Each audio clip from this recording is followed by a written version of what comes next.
Good afternoon, everyone. Welcome. We're going to give it a few minutes for folks to come on in.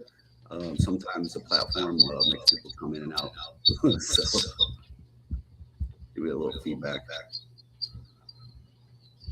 You got a little bit of feedback. Yeah. How's that? That's better. All right.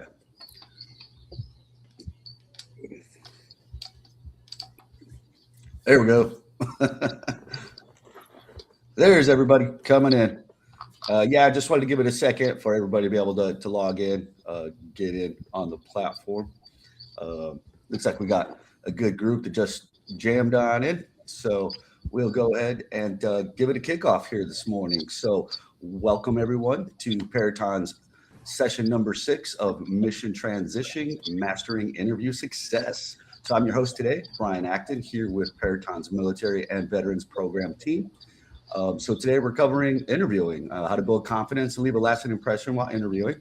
So we will jump right into it here this morning, almost afternoon. So I'll go ahead and introduce myself since I'm already talking. I'm Brian Acton. I've been in talent acquisition over 25 years now, and I've done it in multiple types of roles and multiple types of places. So I've done it for the Department of War, for the federal government. I've done it in contract, done it in corporate sectors. I'm a veteran of both the Marine Corps and the Army, and I've been with Peraton 5 years now. Brent, go ahead and introduce yourself. All right. Thanks, Brian. My name is Brent Buffington. Been with Peraton for about 4.5 years. I am retired military, and I've been doing recruiting since about 2018, everything from over at Guantanamo Bay and then U.S. So jumping into Peraton on the military transition team was absolutely amazing. It's a great opportunity, and I get to talk to people all day long. So, Jeff, it's for you. Appreciate it. Thanks, Brent. Thanks for letting us know a little bit about you. Jeff, go ahead. All right. Happy Friday, everybody. Again, my name is Jeff Carson. I have been at Peraton now for just had an anniversary of 9 years. I'm also a retired Army veteran, 20 years, also former Army recruiter. Kind of how I got my foot wet in as far as in this business. I've been in talent acquisition for about 17 years, specializing in the veteran community outreach. I spent a lot of time at events, transition offices, and so forth. I'm located here in the Washington, D.C. metropolitan area. So glad to be here today and excited about what we're going to share with the group. Awesome. Thanks, Jeff. And I forgot to mention as well, I am also in the D.C. metro area, and Brent is in good old Tampa, Florida, where the sun never stops shining.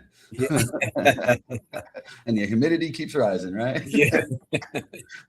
Good stuff. Good stuff. So we'll keep moving on down. We'll jump right in. Okay, so here's what we're going to talk about today. So we're going to really do a real big breakdown of really preparing for an interview the best way possible, so you can really land an interview that really sticks out with the person that's interviewing you. So we're going to start with, knowing the company, learning to familiarize yourself with the company's missions, values, products, what's happening with us right now, that type of thing. Then we're going to cover mastering the job description, thoroughly going through the job description to highlight those specific roles, responsibilities, requirements, and qualifications, and how to use that to prepare for your interview. And then we're going to talk about preparing your answers. We're going to practice. Well, we're not going to practice responses here today necessarily, but we're going to talk about the tell me about yourself questions. What are your strengths and weaknesses? Why do you want to work here? Some of those questions you're going to typically get in interviews, and we're going to discuss how to really answer those questions in a way that's meaningful to the person you're getting interviewed by. Then we're going to talk about some behavioral interview question preparation.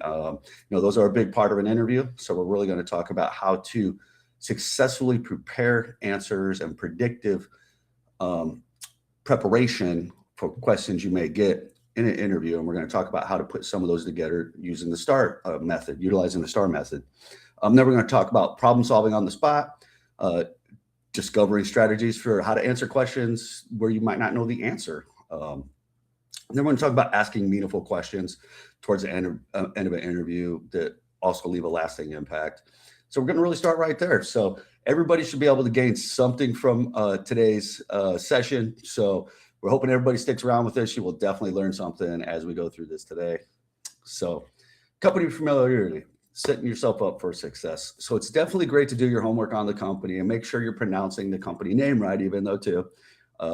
We've certainly talked to a lot of folks over the years. I couldn't tell you. I think once a day I get someone that calls Peloton. I always say, oh, we don't manufacture stationary bikes here. So, so even those kind of things. But really what you're going to do when you're learning and doing some of the homework on the company, what are our products and services? What are our traditional customers? What kind of work do we typically do? Who are we doing it for? And that's good to know, right? Because that's going to help you engage the interviewer that's interviewing you. Staying current with company updates, what's big right now? What did we just win work-wise? What's happening in our company that you can create relevancy with yourself with, and those types of things. Leveraging those online resources to do that, Glassdoor, LinkedIn significantly. Our organization's big on LinkedIn. We do a lot on LinkedIn. Our team does a lot on LinkedIn. So LinkedIn's like our wheelhouse for information dissemination, if you will. And also help you get a feel for the culture, how we do things here, how we present ourselves on social media, what employees are saying about us on, some of those platforms and so forth. And do those values align with you and what you're working and what you're seeking in that sense, So it helps create a picture of who we are as an organization so that you can talk directly to that when you're in an interview in that sense. So Jeff, Brent, anything you guys want to add on familiarizing yourself with the company and why it could be important? Yeah, I think with all these points, they all kind of come back to doing your homework, just being resourceful. You should be inquisitive about any company that you're going to be applying for. I have been a while since I've actually looked for a job, but I can still remember before I applied for a company, I knew about the company. I did a little bit of homework, dug a little deeper. You don't ever want to be where you just applied for a job at a company because you saw opening and you just didn't do your homework. So I think with all of this that you've kind of summarized, Brian, is, be inquisitive, do your homework, and know about the company you're applying for. Absolutely. It does become important in an interview, so it's kind of basic. It's entry level here we're talking. And nothing says you have to have all these kind of things memorized about an organization either. Nobody's expecting you to go in an interview and know every type of work and thing we're bidding on and all that kind of stuff. But, having some familiarization is definitely ideal and key. And, something you can do though, too, you can have a notebook, you can have notes, especially if you're going into an interview, you can have notes prepared. And it's ideal that you have notes prepared. If you show up to an interview with notes, that shows preparation at the same time. Because what you don't want to do is go into an interview just trying to wing it, because it's not going to turn out well, probably, as you think, because everybody understands you go into an interview and it doesn't matter how many years you've been doing it. If you just try to wing it, it's, you're going to fall off the rails a little bit at some point. So, yes. So this is a big one right here. This is one we talk about quite a bit, because if you've already applied for the role, you've got an interview, chances are they view you as qualified for the role, right? So this is where you can put yourself in the role in the interview. So using the job description. So what you want to do is review those sections on roles and responsibilities, the qualifications and requirements, and write down things that align you to those specific things, because that's what they're going to be talking about in an interview, correct? Spot those key skills and qualifications. If you see something phrased in a job description often, chances are that's going to be the prime qualification that they're looking for in that. So make sure you're talking heavily against those types of prime qualifications, and matching your skills and achievements to what's listed and describing how you meet those requirements. Okay. Because if you prepped those kind of questions and answers already, you're going to be more prepared when you get that question, right? Ask for clarification beforehand. So if you're reading a job description and there's something in there or a tool that you're not aware of, absolutely reach out to that recruiter that you're working with to set up the interview to say like, hey, can you tell me a little bit more about this? So you can get those clarifications. So you can tailor your interview answers, and that'll also help you prep if it's a tool that you don't know. When we get to this section, we talk about how to overcome answering questions with tools or knowledge that you don't currently have. And then we're going to talk about, it'll help you prepare impactful examples, right? Because we're going to talk about the STAR method and how to create yourself some preparatory questions that you may receive in an interview, highlighting your situation, tasks, actions, and results that'll help showcase your skills and knowledge, skills, and abilities against that particular role. Because what we really want to maintain here is we want to maintain focus on that particular role, right? So we don't want to go left or right of that job. So we want to make sure we've prepared some of these things so it helps us, keeps us focused on the exact role that we're applying to and interviewing for at this time. Jeff, what do you got to add in on this? Yeah, one thing, Brian, well, I would say too is whenever you are scheduled for an interview, it's probably a good point to either if you're able to call or a message and ask that particular recruiter that maybe scheduled the interview, what are some focal points? Yeah. It may be 5 or 6 different things in the job description as far as qualifications, but it's always say, hey, what are probably the focal points that the hiring manager is going to be, are key, and he'll probably say, hey, focus on cloud, focus on this particular area. So that'll kind of give you insight as to, okay, he's going to be asking me probably the majority of the questions in that area. And also, when it comes to those star stories, we all have them. It's better to have those prepared than you trying to remember a situation. As you mentioned, Brian, trying to wing it. You could find yourself kind of getting stuck looking up at the ceiling, long pauses. So definitely, I always tell people have at least 2 of those star stories kind of prepared already. And if you have to adjust on the fly, at least you have a foundation of some of those stories. I think that's a good piece right there too, is it's that foundation, right? So even if you have to make adjustments towards that particular question, you've got some stories prepared already that you can just adjust the delivery of the story to meet the question that was answered at the same time, Yep. Yeah, absolutely. So that's it right there. So we'll move on to the next one. So, right. So now we're getting into the answer preparation, crafting confident interview responses, right? So here is the beginning of an interview, right? Because this is kind of the tension breaker in an interview, right? It's to get everyone kind of at ease, get the nerves, anxiety down a little bit before we get into the hard part of the interview, right? But this is where it can go off the rails real fast for a lot of folks though, too. Over the years, our team has done a lot of mock interviews and real interviews over time. And what we can tell you is when you ask someone to tell me about yourself, it's typically going to go one or 2 ways.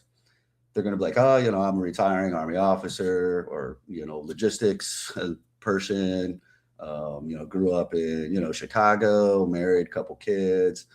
Or they're going to talk about, well, I'm a cybersecurity professional, been doing this for 10 years. My career goals right now are this and that. And that's why I like this role of Peraton, because I feel like it aligns with my future career goals, stuff like that. So you can see there's a difference in between those 2. One's talking about that role and one's talking not about that role. So don't be the person that's not talking about the role, right? So when you come in, you want to be relative to the role. So it's not to talk about yourself personally, it's to talk about yourself professionally. Tell me about yourself professionally, basically, is what is being asked. Jeff, you got anything you want to add on that one? Because I know we talked about this one quite a bit. You hit the nail on the head, man. I've never heard it that way. Talk about yourself professionally and not personally. So I think that's a great point to remember. That'll keep you focused. Because as you mentioned, I've heard many people talk about where they were born and raised, and it's just like after your elevator pitch, that person that's interviewing you have no more relevant information than when he started, if you don't give them any professional information your career. So that's a great thing to remember, professionally and not personally. Yeah, that's how you can always make it about yourself. And what makes it easier is for folks to put your elevator pitch together, your tell me about yourself pitch is once you wrote it down, practice it and said it a couple of times, it's going to help you say it confidently in the interview, but it's also going to bring your anxiety of the interview down much faster and quicker so that you can then respond much more functionally. Because we're all aware, when you go into an interview, the anxiety is high. So these are the tactics and the tricks to bring your anxiety down so, you can focus, instead of having, I've seen it happen to so many folks where you're in an interview and you're not very prepared. And all of a sudden something you've been doing for 10 or 15 years that you could do with your eyes closed, but your brain shuts off in the middle of an interview because your anxiety is so high and you can't say anything about it. So, I mean, it's happened to me personally on interviews I didn't prepare for many, many, many, many years ago. So, what are your strengths and weaknesses? Obviously you want to focus on strengths that match the job requirements and the company goals though, right? So, you're not going to focus, well, I'm real great at pickleball. I was pickleball champion 2025 at Loudoun County or something. So, you don't want to be talking about that. You want to be focused on the job and the role and why you're there, which is interview for a job. Support each strength with a specific example or story too. So that helps set it in stone that you do have this particular strength. Weaknesses, find meaningful weaknesses though. Weaknesses that actually mean something. A weakness isn't I just brain dumped it. It's I better I'm organized passionate about maybe. work or something. Yeah, you could say I'm better. I struggle with being staying organized. Sometimes I have a lot of different things going on at the same time. So I'm trying to get better with being organized. Right. Like, you don't have to keep, but you don't want to keep it like, because it's kind of a lame answer. Let's be real. If you're like, I'm too passionate about my work is, one of my weaknesses. Like, no, you can't do those. Like that's not a good one.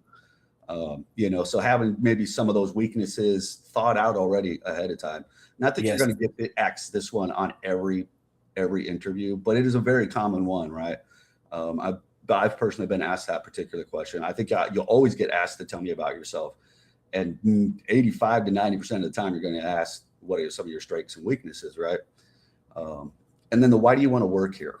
Now, obviously, we all know you want a job because you want money, right? We get it. But you want to come up with a more detailed answer of why that you want to do that here, though. So that's where having done the research on the company, on what we're doing, what our missions and values align to, and how you can relate that to what this role is doing and how you can see it adding to that mission, right?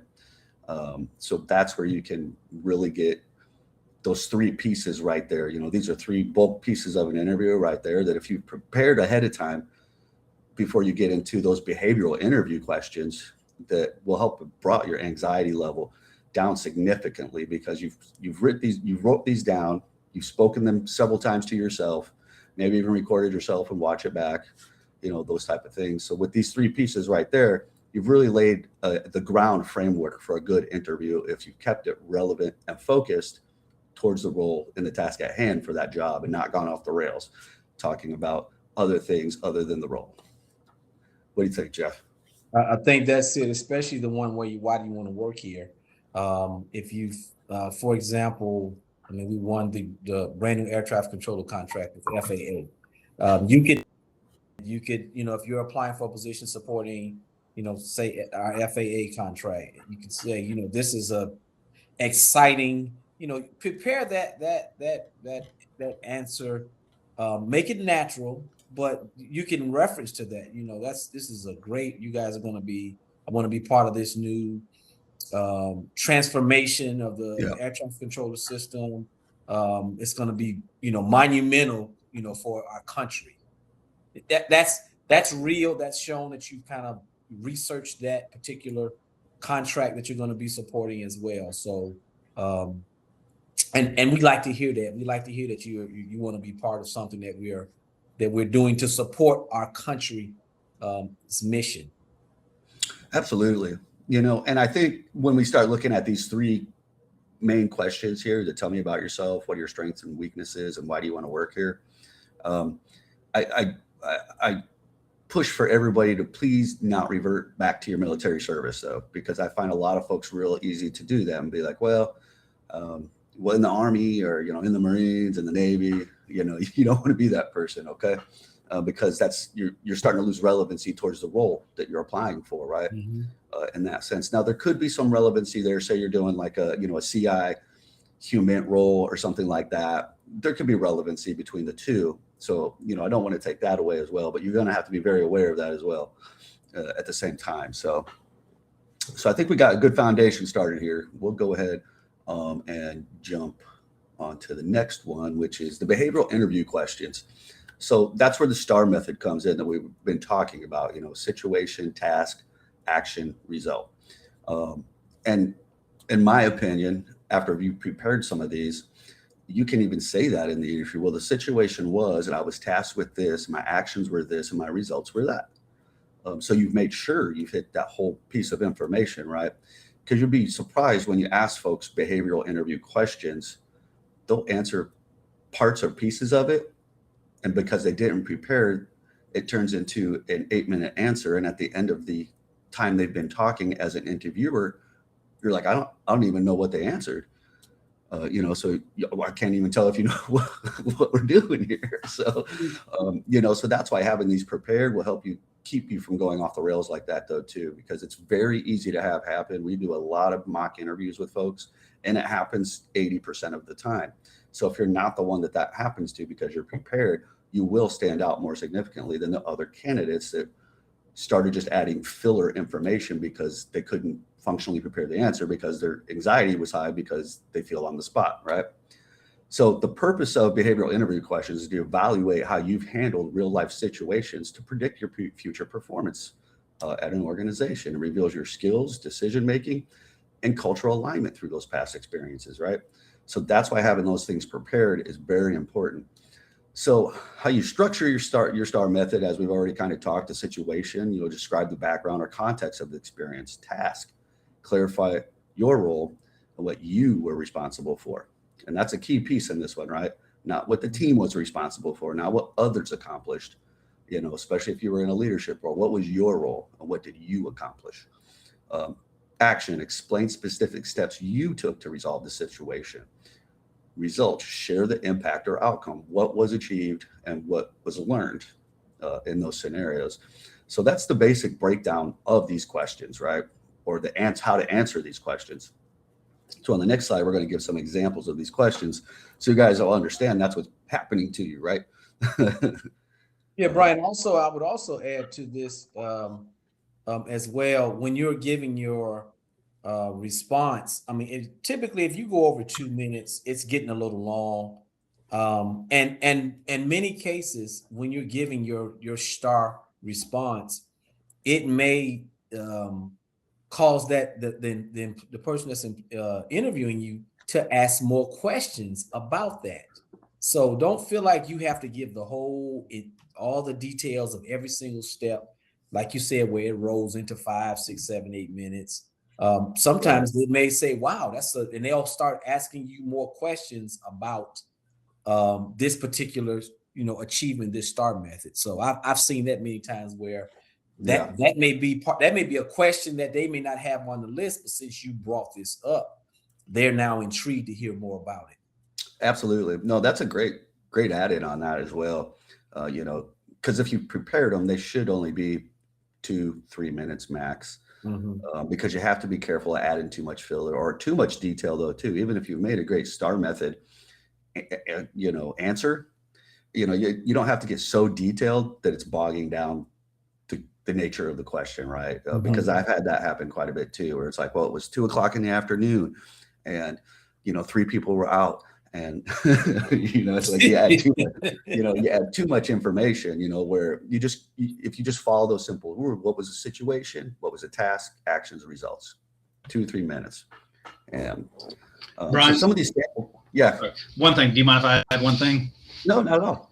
I know you was answering questions in the chat box over there. Oh, no. Yeah, I apologize. So one of the biggest things you hit on it was, they want to know what you did specifically. A lot of these behavioral questions, whenever you're going through these interviews, they're going to ask you from an individual contributor, from a team contributor, from a managerial contributor. So they're going to pretty much ask you, or I've seen it, where they only ask you as a single contributor, one person. But I have also seen it to where they'll ask you at multiple levels, especially if you're going for a site lead position or a PM position, they're going to ask you questions from an individual all the way up to that position. What did you do specifically? What did your team do? What did your overall office do? Things like that. So I've seen it both ways. So definitely be prepared to answer the individual questions, but have the knowledge from the team aspect as well. Yeah, no, that's a fantastic add-in though too, because the behavioral interview questions, as Brent mentioned, will definitely, tell me a time or tell me the time you were part of a team, those type of things. So definitely be prepared for those, but you should kind of be able to gauge some of those based off the job description though, and the role, because if you're in an individual contributor role, what we mean by that means you're not program manager, deputy program manager, those type of things. So that would, that's a management role. An individual contributor role typically is someone that just doesn't lead others on a daily basis. So, some of these examples are going to be, tell me about a time you resolved a conflict with a team, just as Brent mentioned, but you also, while this is asking about a team, it's also inquiring about what was your contribution at that same time. Describe how you met a tight deadline. What was your approach? So something like that. So you can imagine answering that kind of question on a whim, right? Versus having not prepared, some kind of answer for that. I've seen a lot of people fall flat on some of these kind of questions because trying to come up with an answer to that with giving yourself 20 seconds to maybe think about it, it's going to be difficult. Share a challenge you encountered on a project and how you overcame it. Talk about a time you had to adapt to major workplace change. How did you handle it? Those are big questions right there. And those are some of the types of questions you will get. But the good thing is, what you can even do, we're big on AI around here at Paratime, right? Machine learning and AI. It's our shtick, if you will. So pop that job description into AI and be like, hey, give me some predictive STAR method questions or behavioral questions I might get asked in an interview related to this job description. That's a good way to start kind of focusing, narrowing it down into some of the questions you may be asked if you're struggling to figure out what questions you might be asked by looking at the job description as well. So tips for answering some of the behavioral questions, right? Prepare real examples, anticipate common scenarios, craft clear, focused stories. And that's kind of what we were talking about, kind of that 2 to 3 minute rule, right? Because if you've crafted it, it shouldn't take very long to pump out. Be genuine, share honest experiences, even difficult ones, to show growth and resilience.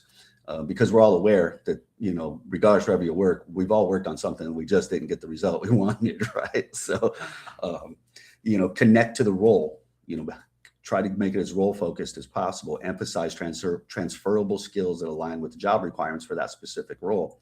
And then just structure your responses, like I was saying earlier: situation, task, action, result. I've done it personally in interviews where, I was in this situation, I was tasked with this, I actioned it this way, and my results were this. Because the interviewer knows you've hit every block of what they wanted answered at that rate as well. Jeff, Brent, anything you guys want to add on this particular part of it? Yeah, I think when you are given a response about the STAR method, reason why it's really so important, it shows that you did something, you took some type of action to resolve problems. And I think that's part of it. They're listening to I always like to hear, okay, well, it may not, like you mentioned, Brian, it may not have came out exactly how you wanted, but when you got this task, this mission, you did something, you put something into play, you put something into action. Because when you start a job, there's going to be some unique situations that's going to come up, some problems, some deadlines, some things that wasn't in the original job description. But what they want to hear is, okay, are you going to do something? Are you going to put some plan in place? Are you going to, move the needle somewhere, do something? So I think that's a big part of it. It's not always you're going to hit a home run in this response, but you're at least going to have some type of, you've shown them, I have a plan of action whenever problems come up.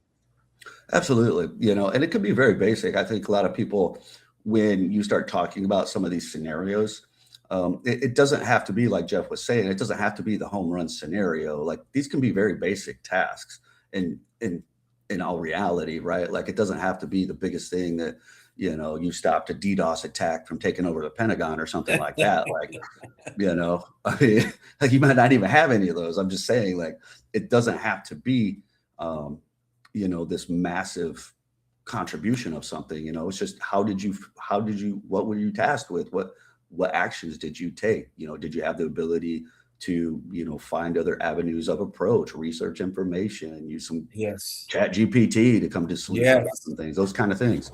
Exactly. So, I think that's the big hit, especially like with what Jeff was saying, it doesn't have to be a home run. type thing, because how many home run stories are you going to come up with in one interview, right? Because then you don't want to sound like you're overdoing it at the same time, though. I think that's a big one. I like that one. All right, problem solving strategies for interviews. Staying calm and composed. It's difficult to do, right? Especially at the beginning of an interview. But that's where I can guarantee you, if you've done the prep up until this point, the anxiety will decrease more rapidly, because you'll feel prepared when you are prepared. When you get the first question, hey, Jeff, how you doing? Brian, nice to meet you. Welcome. Thanks for coming down today. A quick little chat, and then we'll jump into the interview, and it's going to be like, hey, Jeff, so tell me about yourself. And once Jeff's prepared, he knew that question was coming. He has a very elegant response that's very relevant to the role. The anxiety's gone down for everybody in the room. Because keep in mind, when you're going to do interviews, pretty much anymore, a lot of interviews are done virtually over video, right? So chances are you're not going to be interviewing with one person either. It's going to be 2 to 3 people more than likely on the interview with you, right? So with that being said, prepping should be easy. I know for me, I'm kind of a nerd. I have monitors everywhere. I've got a NASA space station going on over here.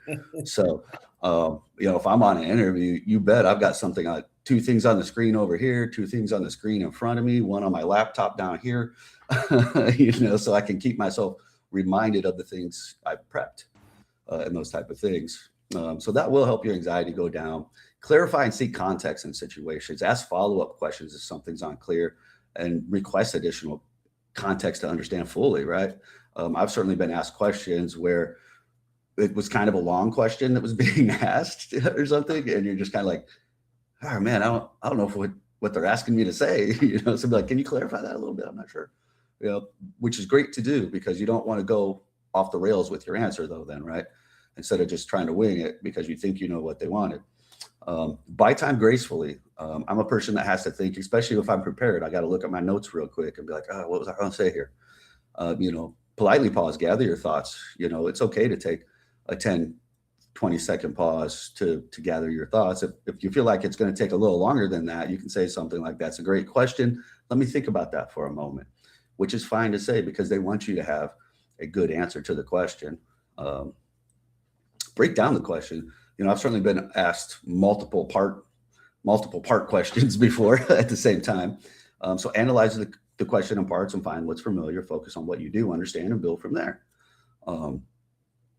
Always relate to relevant experiences though. So connect the questions to your previous work or challenges, and emphasize transferable skills and lessons learned that create focus and relevancy to that role, right?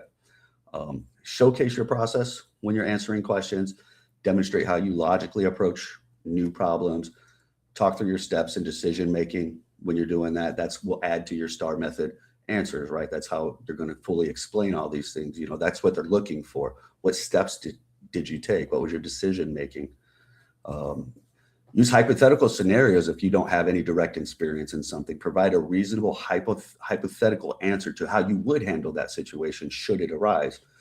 Clearly explain your logic and assumptions in that. So that's how you can overcome some pieces of information if you don't have experience in something. Be honest and transparent though. If you don't know, say respectfully, I don't know, but here's what I would do in a hypothetical scenario. Show curiosity and willingness to learn though. Ideally, it shouldn't be something that should throw you that far off the block, because it should be something typically in the job description where there's a tool or some kind of process or something listed that you don't know, which ideally, if you still have the interview, that means they still think you're qualified for the role. So look that information up prior. Absolutely have that in your notes that, hey, I've never used HotR or something like that, one of these intelligence tools. I've never used Python, that kind of thing. And then look it up. What is it though? So you can talk to it to some degree though. Jeff, what do you got on some of these problem solving strategies, or Brent? Brian, some of the things as you mentioned, you may find yourself where you don't know the answer to that question. But one thing I would always make sure that you lean on, and you mentioned this about how you would go about finding solution. Hey, I've never come across that before. I've never used that before, But remember, we have this thing called AI today, and you can always emphasize, hey, I've never heard of it before, so I'd probably start off here, doing some research on this system, this program. It's, never been in this scenario before. So I would definitely do my research. I would use some of my AI tools at my disposal to kind of get me started. So in this day and time, me not ever knowing anything or what to do next, that's just not a reality anymore, because we have AI to at least get you started down the road and to educate you on some of the unknowns. So it's okay if you don't know all the answers or you come across that, but a response should always be, this is how I would start with finding out what should be my first steps in solving this problem, so forth. Absolutely. All right. Meaningful questions to ask during an interview. I would assume, and I hate to use that word, that most everyone knows on the call during an interview that is not the time to ask about company benefits, paid time off, work-life balance, or anything like that. That's stuff you would definitely want to ask with the recruiter you're working with, and not the hiring manager you're interviewing with. Okay, so just want to make sure if you did know that, stop doing it, because it's not good. It's not good interview etiquette, if you will. So some beautiful questions to ask, though, to really get an idea of, and it shows much more interest than just the job. It shows interest in the Peraton as a whole, and it also helps get you answers about the work itself. So what are the company's core values, and how do they shape daily operations? Are there initiatives that promote employee engagement, inclusivity, stuff like that? Understanding team dynamics and collaboration, especially at an organization like this. Some roles are fully remote, some are hybrid, telework, some are all in office. How's the team structured? How do they communicate? Are there opportunities for cross-functional teamwork, career growth, right? Gain clarity on job expectations. That's a big one I always ask in interviews. What are the primary responsibilities and goals of this role? How is performance measured and success defined? Discuss growth and career development. What opportunities exist for advancement and skill development? Are there mentorship programs or learning resources available for me to use to get more certifications or anything like that? What are the company's long-term goals and strategic direction? Are there any upcoming projects that I could impact with this role? How often are performance reviews conducted? What does success look like in this position?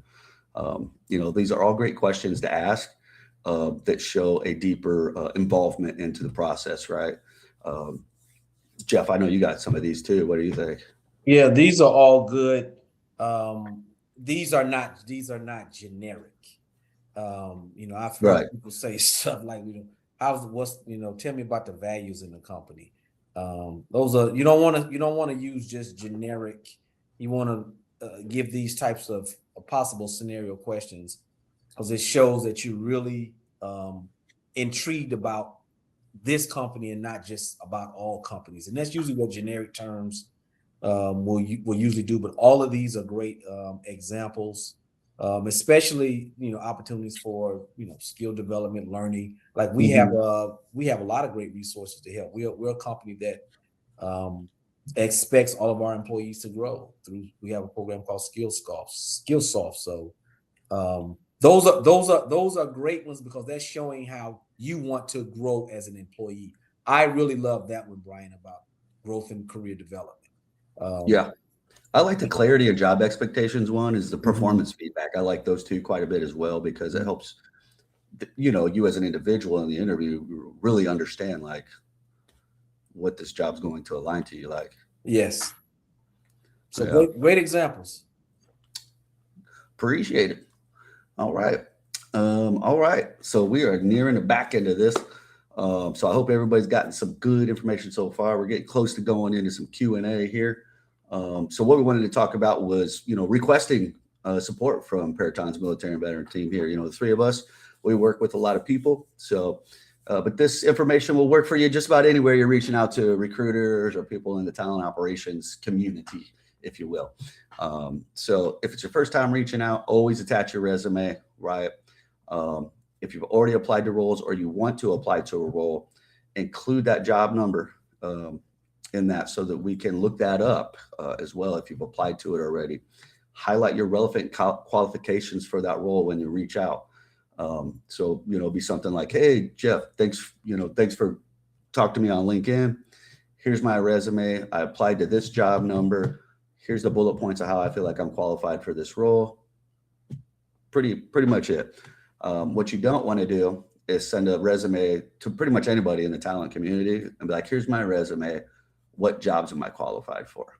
Because our answer is 100% of the time going to be, I have no idea. I have no idea what jobs you're qualified for. I don't know where you want to work, what kind of work you want to do. So that puts too much on us. There's too many questions to still be answered in that sense. So we do expect you to do your own job search, if that makes sense. So just sending a resume and asking what jobs you're qualified for. I have no idea. We have 800 jobs open. I'm not looking through 800 jobs. You have to do the searches on your own, filter the jobs, find what you want, apply to it, and then we can be of great assistance from there. But also be patient with time and response. We are a busy team, 3 of us. Jeff has, as I said, a lot of events throughout the year. If you guys don't know this, he puts us at like 120. Not that we all do them all, but Jeff, as a total team, we do like 120 plus events each year. So we're out of our home offices quite a bit as well. So that's kind of the breakdown right there.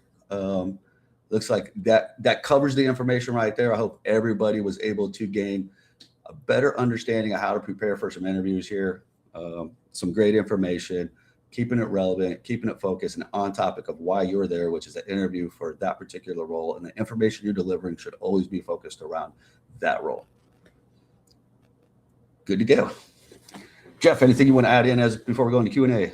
Those are good points when it comes to, especially Brian, as you mentioned about reaching out to us. We get a lot of people reaching out to us on LinkedIn, and you definitely don't want to just give that general response about, let me know if there's a job. Let me know if there's a job that's a match for us as well. If there's not a job that's a match for you, that when you're searching, we have a job alert as well. So you can always register for that. So if a role becomes available, you'll be first in line where you'll get an email instantly, a job that matches. But we get this so much where if you don't let us know what type of role that you're interested in, that you're applying for, you're going to go far down the queue as far as responses. Yeah. Mm-hmm. Yeah. And I think Jeff hit on a key thing right there, though, too, is signing up for the job alerts.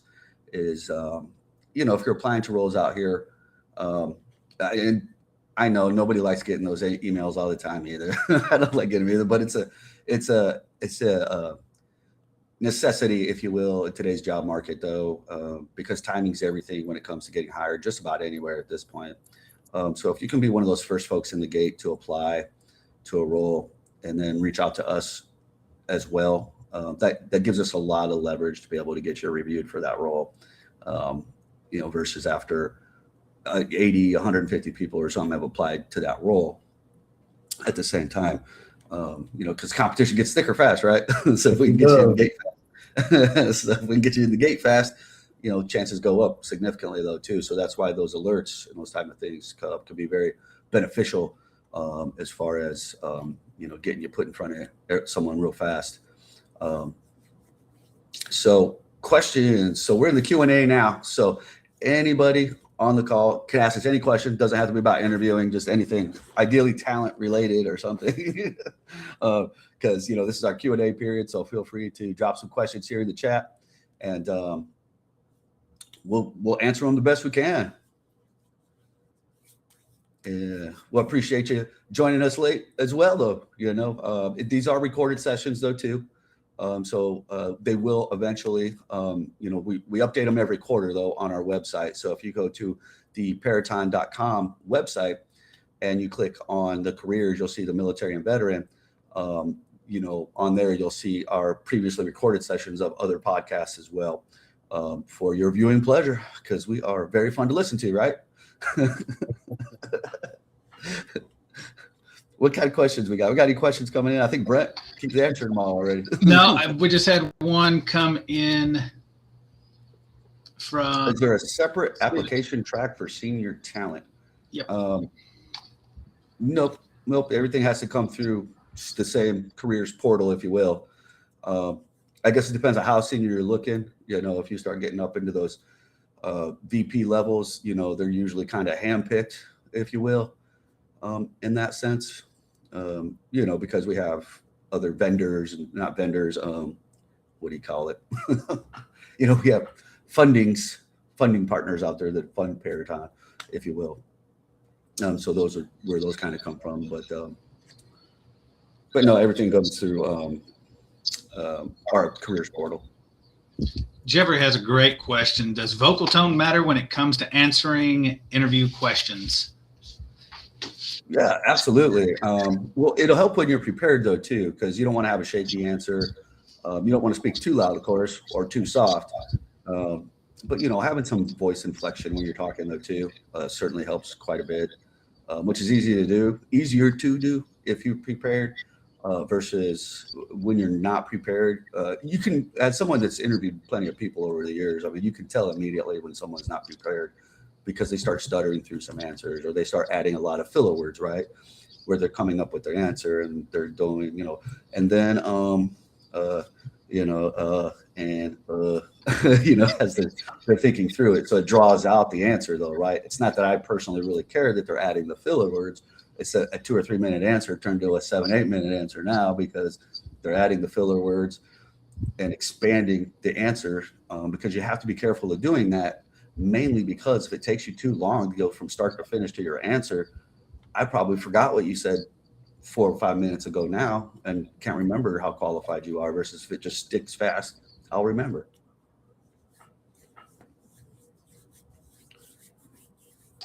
So Angela just hit us up. She says she's taking the DevOps boot camp student, will be complete in about a month. Would there be internships or co-ops in that fit this level? So I can answer that one. So unfortunately, that's hard to tell for right now because our positions are opening and filling constantly. Might not be open Monday just because we're moving positions constantly. So that's one of those is when you're like 10 days out from graduating that boot camp, you're welcome to hit either one of us up or look up on our portal and you'll be able to find what positions are there. Whenever you apply to those positions, you can always ping us on LinkedIn, say, hey, I just applied to this position, or can you help me, kind of tailor my resume, make it more appealing?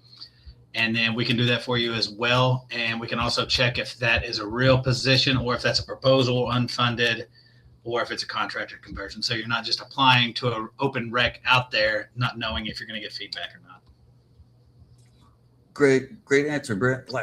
I see Lisa. She says, I would love any advice on how to get past the applicant tracking system, i.e.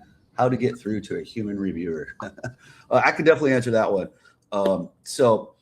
Believe it or not, there's a little bit of misinformation out there on some of this. I know everyone talks about, all these hiring places using AI to do all of it and stuff like that. And I can tell you that's not the case out here. Using AI for hiring is extremely expensive, right? Compared to just paying us to do it in that sense. So I can tell you a lot of organizations other than like the big dogs like Microsoft, Amazon, stuff, nobody else is really using full-on AI to do their candidate applicant tracking system. So being said, here at Peraton, you are reviewed by a human at some point throughout the process, unless you're applying to a role you're unqualified for out the gate. So we do have initial qualification questions on a lot of our roles, right? Where it might ask you, are you a U.S. citizen? Do you have a TSSCI? Maybe another question, do you have Security Plus certification or something? And say you have a secret but not a TSSCI, so you hit no, I don't have a TSSCI. That's an automatic disqualifier though. So after you finish the application, more than likely a few minutes to within 24 hours, you'll get an email back that say, you reviewed, not selected, or weren't qualified for that role. But it also comes down to timing on a lot of those things as we were talking. So getting past the applicant tracking system, isn't really what you're trying to do. What you're trying to do is make yourself desirable by the reviewer. So that's where resume is key. So if you've applied, I always give it kind of a red flag window, if you will. If you've applied to, 50 roles that you were certain you were qualified for and got nothing, then that might be a red flag that your resume might not be speaking the language you think it's speaking. Because if 50 people, glanced at it and passed on it for a role that you were 100% qualified for, that's usually the bat signal going up that your resume might need some help. In that sense, it's not reading at the level you think it is, perhaps. At that same, so you're not really beating an applicant tracking system in that sense. Brian, to add to that as well, we're in a competitive job market, so another possible scenario could be you could apply for a position. Say, for example, there is a help desk position that don't require a clearance, that must be able to obtain. So you can imagine how many people that have applied for that particular role, a help desk position, entry level, tier 1, no clearance required. There's going to be a lot of people applying for that position, and you may say, "Well, I'm definitely meet the minimum requirements. I'm general, I'm new, 0 to 2 years experience." Let's say there's 50 people with 5 years of help desk experience applies for it. Okay, and you may have been reviewed, but the response may be you were reviewed but not selected. It doesn't say that you weren't qualified. It just meant you were reviewed, but they selected another candidate to consider for that particular position. Sometimes that does happen where there's just a plethora of overly qualified people for a generally entry-level role that don't require security clearance. So sometimes it's not, I need to get past the applicant tracking system. It may just mean that particular role attracts a lot of people because of those minimum qualifications. And there may be a lot of overly qualified people applying for that role as well. Yep. That's a good one right there, Jeff, to really caveat on that. That the type of role you're applying to matters, right? Because the easier the role is on qualifications, the more people you can be certain are applying to it. So yes. What else we got? Next one up is, how impressive is it when a candidate presents a career accomplishments slide deck? I've done it and they impressed, but didn't get me the job either. I don't know. I think that would need more clarification on what, so you came with a PowerPoint to an interview? I've never had any experience with that one. No, I've never had anybody do that. But I guess what I would be careful of doing that, because an interviewer comes to an interview with an objective, right? And what I mean by an objective is they've got a prepared interview formula, right? Because we go to interviews with those same formulas, right? So if I'm interviewing, as Jeff was saying, like a tier 1 help desk position, the questions I'm going to come with, and I'm interviewing, say, 10 people, I've got the same formula for all 10 people to determine who's the best qualified candidate. So that could be a negative thing almost. That's great to do, but it almost like you're taking control of the interview then at that rate. It would almost kind of seem like. So I don't know. I'd be kind of wary about that. But if they loved it and you didn't get the job, that would be my signal. All right. Next one up for SkillBridge. How do we find the POC for the department that has the need? That's a tough one. I can answer that because I am the SkillBridge program manager. But what I can tell you is LinkedIn. So unfortunately, I am not allowed to provide employee contact information outside of the organization. If I could, obviously that would make it fantastically easier. I could just be like, hey, call Jeff Carson at his skiff over here. No, I can't, I can't do that, right? So LinkedIn is your absolute best way to find contact information. What I mean by that is most Peraton employees are on LinkedIn to some level. I won't say everybody. Some people just don't care to use it. But if you go to our company website, you can go through employees and then you can search employees by location. Look for someone that says, program manager, because you won't find hiring manager, because a hiring manager isn't a job. That's just a side mission for a program manager, right? Or a deputy program manager. So look for program managers at specific locations that you went to. Reach out to them on LinkedIn, let them know you wanted a skill bridger at that location, that kind of thing. So that's about the only way I can offer it to you, because they have to come at a by name request from one of our programs, right? So LinkedIn is a fantastic way to locate some of those program folks to get some contact, because I cannot give you contact information, unfortunately.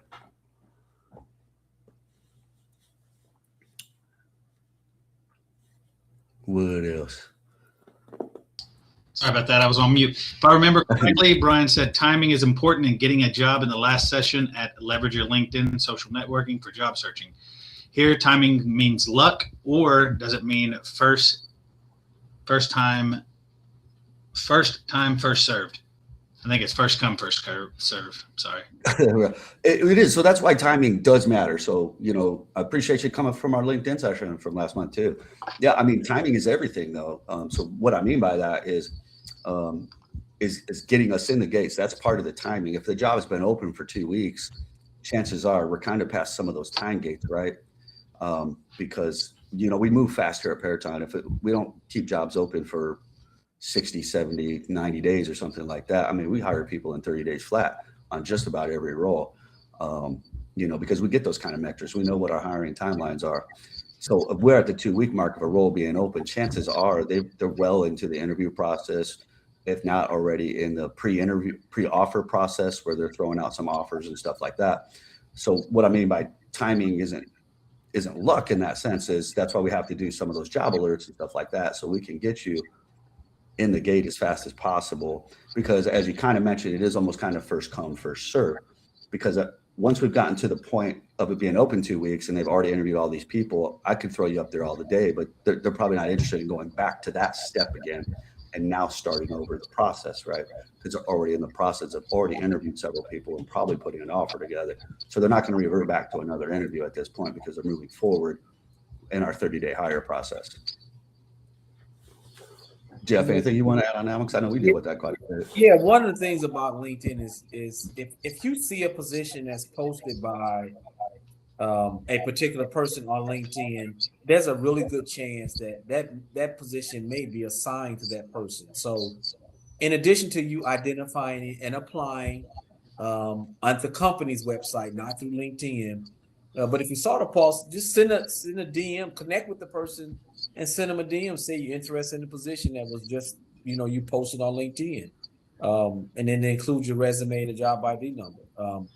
Those are things when we're talking about the early bird gets the worm, where you taking another step. So if you see a recruiter post a position from X company, there's a good chance that person is trying to gather some resumes. And so, as Brian mentioned, if 2 weeks passes by, and he has 20,000 connections, a lot of people probably saw that opportunity and have probably applied for it. So, that's most people don't do that. They'll see the job and they'll just apply. And like, well, what about the person that posted it? You probably should reach out to him too. That's your gateway into possibly getting your resume looked at a little faster. Yeah, 100%. Definitely. All right. David wrote, you mentioned the FFA program. Is there a specific recruiter or team working on that program? You're talking to three of us, man.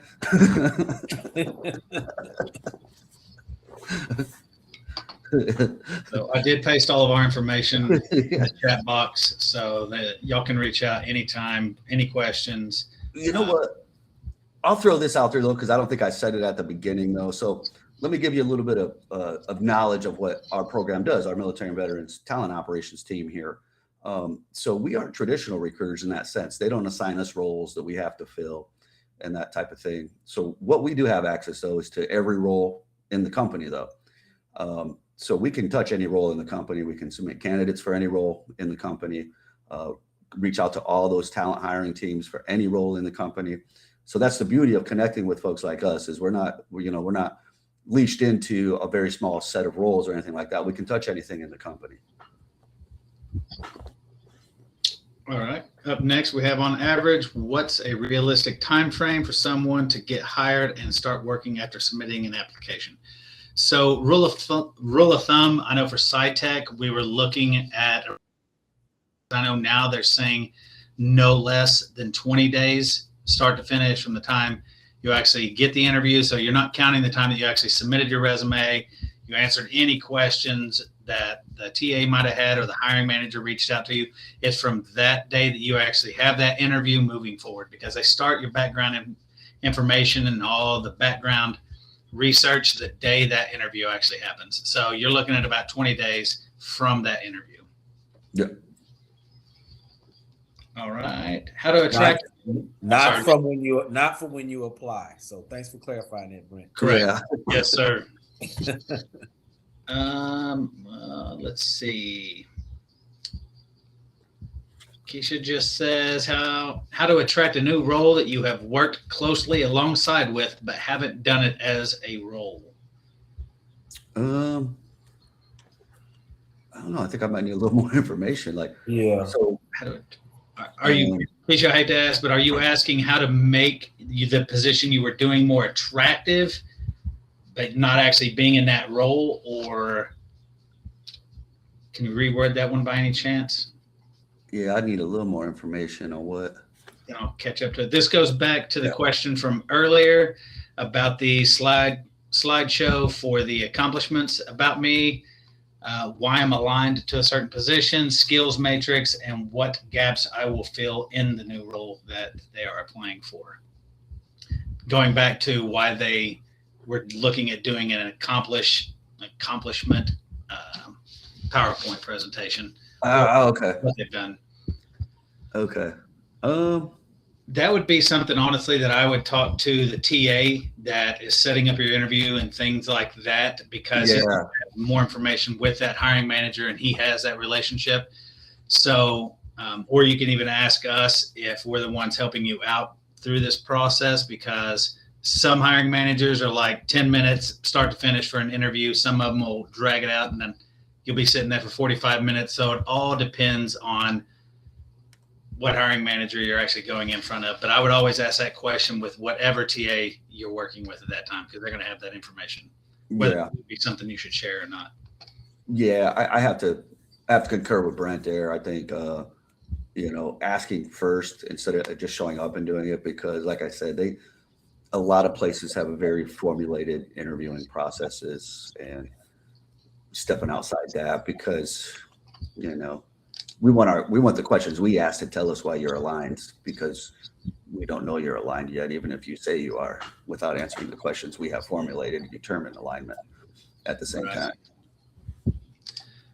Angela just asked a great question, and I have an incredible answer too. She says, would there be a way to describe the energy of interviews, the level of formality? So the best example I can give was when we were going through SciTech, which is MacDill Air Force Base. We were doing interviews like crazy. I mean, it was on, all day Friday. It would run into middle of the night, Friday night, just because there were so many people. We were trying to get through them.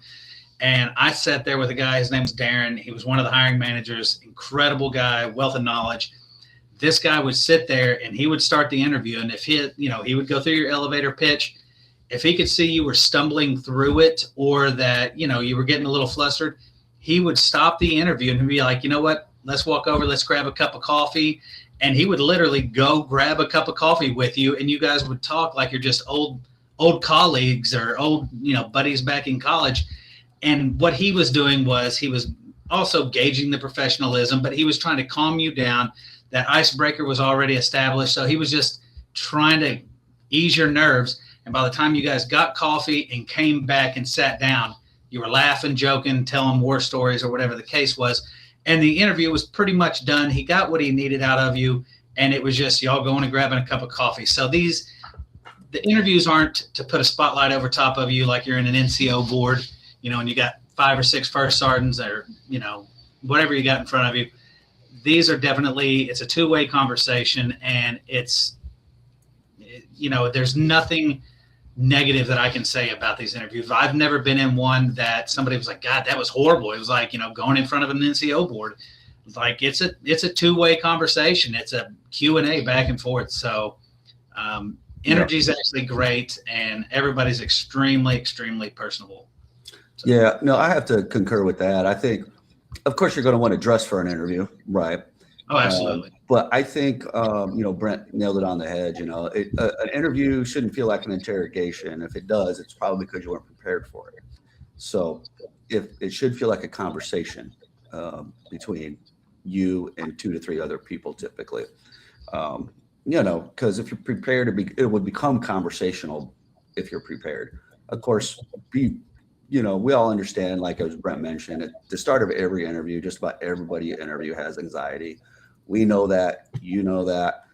So the goal is to talk to you conversationally so that the anxiety goes down a lot so that we can have a conversation. Absolutely. Jeff, have you experienced the same thing going through some of them? That's true. I think, like Brian said, when you're prepared, and the reality of it is the person that's interviewing you would prefer if it's like that, because then you're genuine. When you can tell when someone's having a conversation, if it kind of leads into that, then this person is being genuine, and it just goes better that way. And they can get what they need to hear from you in a real scenario type, format. Absolutely. All right, jumping up. I actually have one for this one as well. When Peraton posts similar roles under different rec IDs within a short time frame, does that usually mean there are multiple openings, or could it be the same role being reposted? So, great question. And whenever you see the same role posted like 2 or 3 times, most of the time that's because it's a junior level, one will be a senior level, and one will be, a mid-level, whatever the case is. They can't use one post for multiple positions as far as levels go, whether it's a junior, senior, mid-level, director level, whatever it is. So when you see multiple positions, it's because they're at different levels. So definitely be cognizant of that. And then it says, how should candidates interpret the age of a rec? Is an older rec posting still likely active? So with that being said, they are very, very good about going through our requisitions, going through our portals, and deleting anything that's already been filled or a proposal position that didn't actually get awarded. They're very, very good about going through there, canceling those out. And we do have a list that goes out, I want to say it's 30, 60, 90 days of older recs. Once it hits that 90-day, they normally either upgrade it, downgrade it, or they do away with it. Or they'll drop some of the requirements, make them preferred or desired versus required. So that's definitely a thing. But if you see an older rec or something that you think's older, i.e.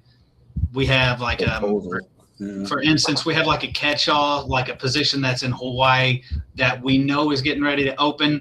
So it'll be like 250 days old, but that will be why. It's because they're using that position to fill junior, senior, mid-level, all the roles together, but it's a position that isn't funded that everybody's going to throw their resume into.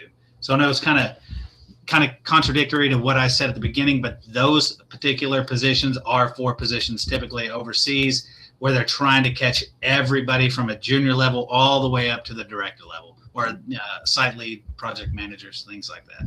So it's a pipeline role. So it's where we gather, basically we're gathering candidates. We don't hire against that particular role. We gather candidates, and then when we have a need to fill, like someone like Brent would go to that role, look at the candidates in that role, and then shoot them over to the actual role they're going to fill. Perfect. Appreciate you. Jeffrey has a great question, and this kind of goes back to whenever we do interview classes, mock interviews. What are signs during an interview that you might be getting a job? Best answer for that one is at the very end of that interview, whenever that interviewer asks you, is there any questions that you might have? Is there anything you'd like to go back on? You always want to ask this question. You can form it however you want to, kind of like the military, mold it, shape it, make it your own. You need to ask the question, is there anything that was said throughout the entirety of this interview process that would keep me from getting this position or doesn't qualify me from getting this position? You can shape that kind of how you want to word it, but you should always ask that question at the end of an interview, because that will put that interviewer on the spot and say, well, you know what? You needed a little bit more experience here, or you didn't have direct knowledge of this platform over there. And that actually gives you the opportunity to kind of go back and say, well, actually, I just didn't go in depth. This is, my knowledge of that platform, or I built that platform, or vice versa. Jeff. Yeah, I would also say that if they tell you originally it's going to be about a 30-minute interview and it gets extended, then that was a positive sign that it's going well. If it goes, you're getting close to a 40 minutes an hour, it's a 30-minute scheduled interview, things are going well.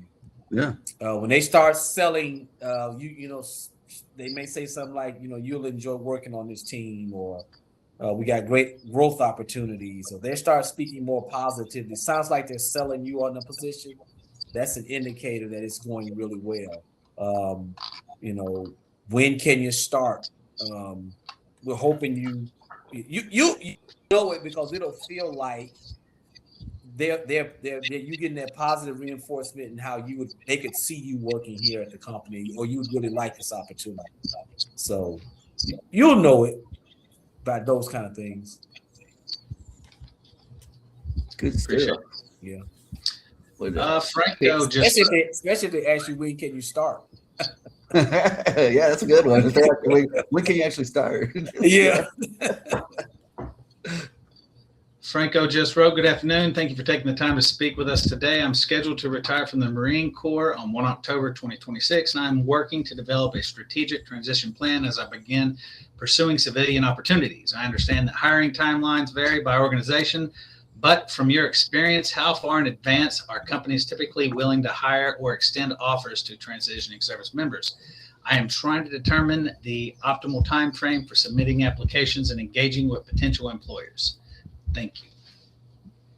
Too easy. Yeah, I know for us, our team, we pretty much stick at 90 days from when you can start your next role. Because we don't keep roles open that long. We can't hire you on a role 6 months out from when you can start it. That type of stuff. The organization just doesn't support that deep of, because we're losing money then sometimes too. If that role's not filled, we're losing money as an organization against our contract work. So for us, we go with 90 days. Perfect. All right. Keisha just wrote back, and I apologize if I'm mispronouncing names. I'm trying to work as an ISSO. I've worked as a sysadmin, cybersecurity, cloud engineer, and so forth. How do I attract that particular role? Well, your resume would definitely have to speak to it, though, because I know for like our ISO roles, it's going to have very particular qualifications listed. I'm sure you can make that if you meet the qualifications, then I would, if it's a fit, it's a fit in that sense. One of the biggest things, Brian, and you and Jeff have both said this multiple times, when you're looking at those particular positions, when you're saying, hey, you know what, I'm going after this role, I've done the position, whatever, you want to make sure that your resume is a direct mirror of that requisition. Everything that requisition says that's required, you want to make sure you have it on that resume. If you see a hot word that repeats itself multiple times, make sure you're throwing it on that resume. And that's what's going to make it more desirable, and it's going to actually make it more, I'm trying to think of the word, more stand out. It's going to stand out more to those hiring managers, because a lot of the times what they're going to do is they're going to take that position, they're going to do a word search based off of hot words that requisition has, and that's how they're going to pull resumes. So the best thing I can say is make sure that it's a direct mirror from that requisition, if that makes sense. I would honestly even say too, utilize a little AI there too. Grab a ISO job description with your resume and ask it, how well does my experience align with this role, or how can I make my experience better align with this role? That kind of stuff too. That's a good way to kind of get a vision of how that resume transition might look like, so that you would be able to start applying to those roles directly, right? AI. Jeffrey just wrote, does the length of an interview matter? For example, if an interview was scheduled for an hour, but it only takes 40 minutes long, is that a bad sign? Not in my opinion. Sometimes they schedule it for an hour in case it goes an hour, because you don't want to schedule it for 30 minutes and then it goes 45 either. So yeah, in my opinion, no. Just the quality of the interview you gave.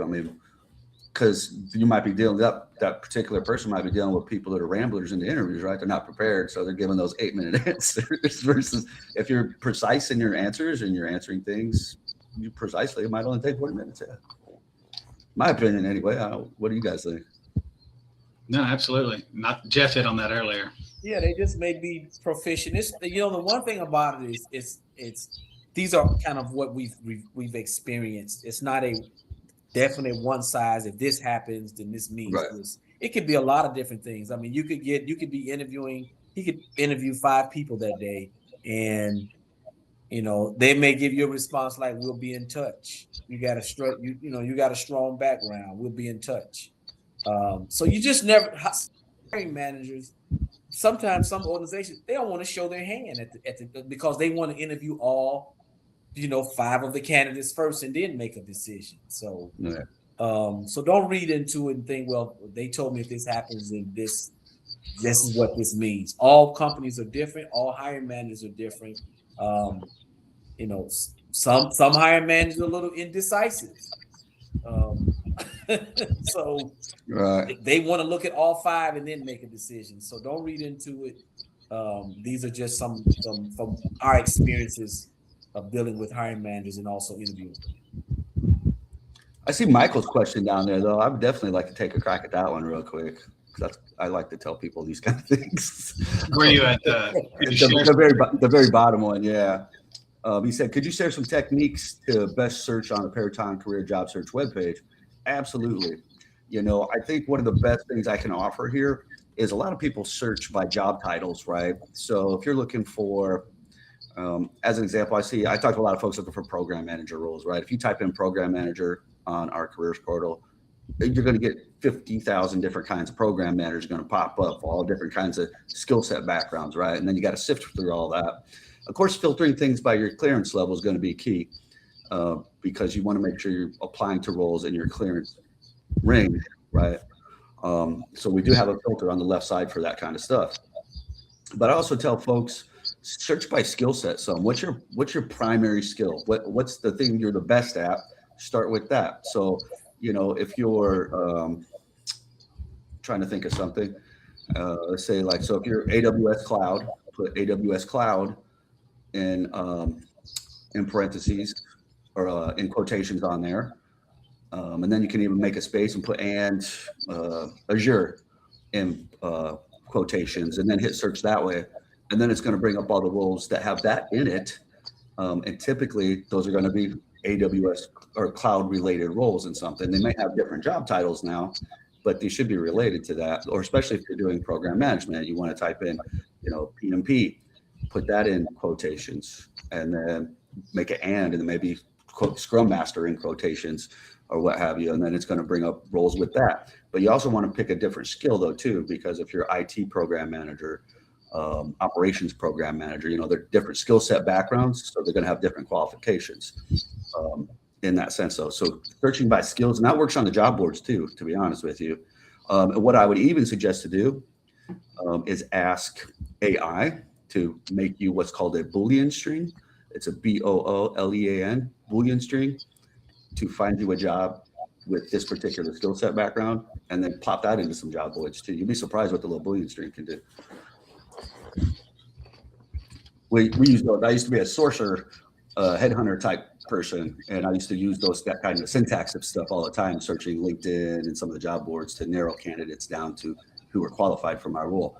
So meaning I never searched by job title. So if I needed a cybersecurity engineer, I never searched by that because that'd bring up a bazillion people. So I'm searching by very specific skill sets. So if they're a cybersecurity engineer and they needed stigging, I added stigging and NIST, whatever, NISPOM, and these other kind of things. So that's a good shot to give that a cry. All right. Going back a little bit where Kareen says, what if the role is contracts administration senior advisor? Oh, okay. So the answer, I'm hoping that the way I'm looking at it is you have to look in there because some of them will require a clearance. They can't actually group those into the same ones that do require a clearance. So that could be a separate role, or it could be different locations. which is a lot of the time. But if you see those, they'll have the senior position. So I guess my question, Kareen, is that position the identical position to the other one that you're seeing? Or is there anything different about it, whether it's Could be the same. I mean, it could be just they need 2 or 3 of them. Yeah. requirement? I've never really seen a requisition though that was multiple requisitions for the same position. Normally they put not one. for the same position, no, but it might be 2 different positions for sure. Yeah. Yeah, but we don't make 2 different recs for one position ever here. No, that's not. We wouldn't allow that here. I can tell you that because we're real big. We work hard on candidate experience here. So I know our executive level leadership wouldn't allow us to put 2 recs together for one role. Correct. David is showing off. I had an interview last week scheduled for 30 minutes and it went for 2 hours. It was a lot of chatting more than anything. I could not sit there for that. Oh my God. Good on you for that one. Yeah, that's a heck of an interview. David says I mean, here's if it was when you said it was last week. Okay, well, I guess it's already Friday this week. In that situation though, too, I mean, I'm definitely the person that at the interview, because I always ask Brent's question that he asks about, is there anything you see why, that we've discussed today, why wouldn't be qualified for a role? But then, I also ask, can you give me an idea of what your timeline is for a decision on whether you're going to hire somebody as well? But a week's not actually that long because if they're interviewing other people, you're at the whim of other people's availabilities. Maybe somebody wasn't available till later this week and they really wanted to interview them. So. David did ask another great question. He says, here's something that surprised me. I created a new banner for my LinkedIn profile. The following week, I received 3 interviews and another one the following week. Out of those jobs, I only applied to 1. So do you think it was the banner? So, Brian, you go ahead and then I'll jump in. Okay. No, if you got something, you can jump in. I know I'm chatty. I'm awake today. So a lot of the times, whenever you put that new banner on there, what is it? Willing to work, or what's the verbiage of it? Yeah, it says open to work. Yeah. Open to work. Correct. Yeah. So I know a lot of the times recruiters can actually get on LinkedIn and pull that, just like you were saying, they can do a Boolean search of just people that just put that up there. So instead of you applying to positions, the recruiters can actually look that up and say, hey, there's 1,500 people that have that banner. Then they can break that down to position and everything. So yes, adding that banner is a huge, huge plus and a great asset. And what it also does though too, because I used to be a massive LinkedIn recruiter. I spent years searching candidates on LinkedIn, right? And what it is, it also engaged your algorithm though too. So putting yourself open to work, getting on LinkedIn changes your algorithm on how people see you. So if someone never gets on LinkedIn or they get on it like once a month, maybe every other month, and I as a recruiter get on LinkedIn and do a search, it automatically algorithmed you towards the bottom of my list because you're not active on LinkedIn. So people that are active on LinkedIn and regularly, so just getting on and changing your banner. So it probably wasn't the banner itself that people were like, oh, cool banner, let's call him. No, it was more that your algorithm pumped up. You changed it to open to work. So now you became, your algorithm's been changing. Because I'm assuming you've probably been on LinkedIn a little bit then if you're doing some of these things. So when we search for people on LinkedIn, it ranks you like who's more likely to reply, who's not. It actually does that for us. And I'm right with you. I've gotten 2 jobs off LinkedIn I didn't apply for where they hit me up, and I'm very active on there. All right. Moving forward, Godfrey says, I'm currently a civilian with an IT background, and I'm interested in positions that require security clearance. What is the best way for someone without an active clearance to obtain one and become eligible for those roles? That's the age-old question, isn't it? The only other way is to go somewhere else to get one, the government, a military, or a job that will give you sponsorship for one.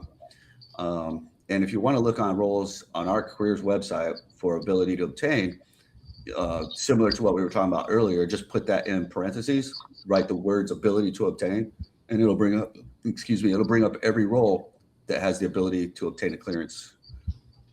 Then you can kind of sort from there. But it's not going to be, 180 roles are going to pop up. It's only a few, I can tell you that. But we also have the public trust roles on there though too. because we won that huge FAA contract, and a lot of those are public trust, and that's not a clearance, and that's on right. That's just an enhanced background check. So we can hire you if you don't have a public trust. Absolutely. Now, one of the things also to add to that too, Brian, is because I know a lot of times people will say, I shouldn't have a problem getting a clearance. You got to really look for the language posting. So if it says required or must have, and you don't have it, don't waste your time in getting disappointed, because that's what it says, required must have. And usually they're not sponsoring anyone. If it says able to obtain, that means an employer is willing to sponsor for that clearance. So feel free to apply.